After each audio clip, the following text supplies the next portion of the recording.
इस डाइवोर्स की बात को मैं हल्के में नहीं ले सकती। मैं वो पेपर्स ले जाकर खुद कोर्ट में फाइल करूंगी ताकि कोई गड़बड़ी ना हो। अरे शुभ काम में देरी कैसी? ये लीजिए।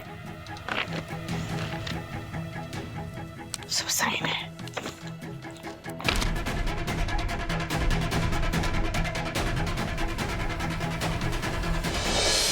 हमारे ग्रंथों में कहा गया है कि सावित्री ने अपने सुहाग को बचाने के लिए स्वयं यमदेव से लड़ी।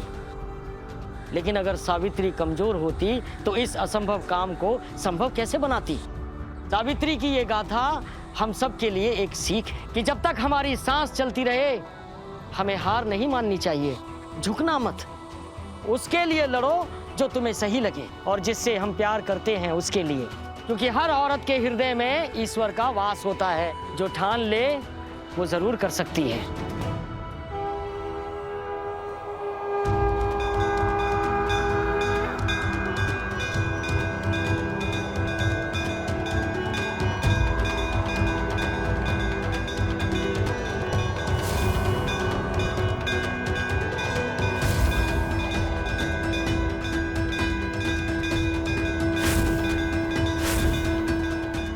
माता रानी, ये क्या संदेश दे रही है आप मुझे?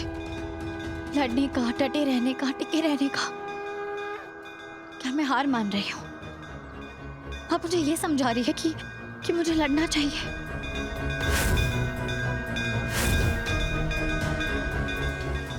अगर ऐसा है तो प्लीज मुझे माफ कर दीजिए। मैं कीर्ति के आगे हार नहीं मानूंगी। मैं उससे लड़ूंगी माता रानी, मैं उससे लड़ सकती हूँ। और शायद अब मुझे पता है मुझे क्या करना है।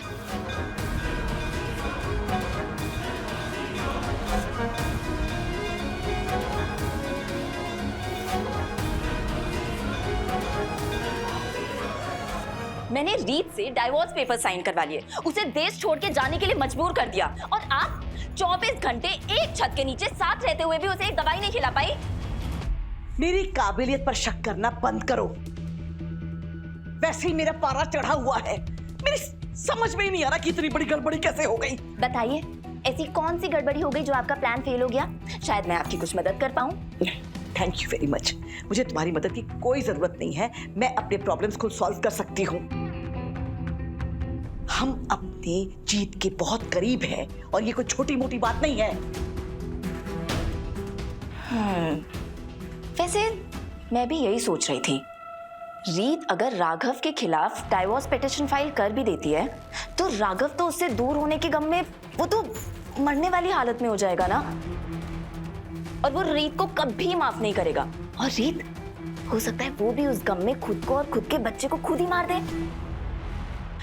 बस आंटी जी, जो भी हो वो ना हम सबसे दूर चली जाए, हमारा ना रास्ता ही साफ हो जाए। बिल्कुल सही कहा तुमने। इस डाइवोर्स की बात को मैं हल्के में नहीं ले सकती। मैं वो पेपर्स ले जाकर खुद कोर्ट में फाइल करूंगी ताकि कोई गड़बड़ी ना हो। अरे शुभ काम में देरी कैसी? ये लीजिए। सब साइन है।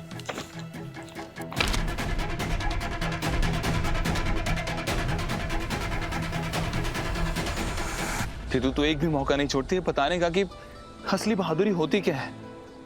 तुझे सब पता था कीर्ति के बारे में, लेकिन तूने किसी से कुछ बताया भी नहीं। अकेली लड़ती रही उस कीर्ति से।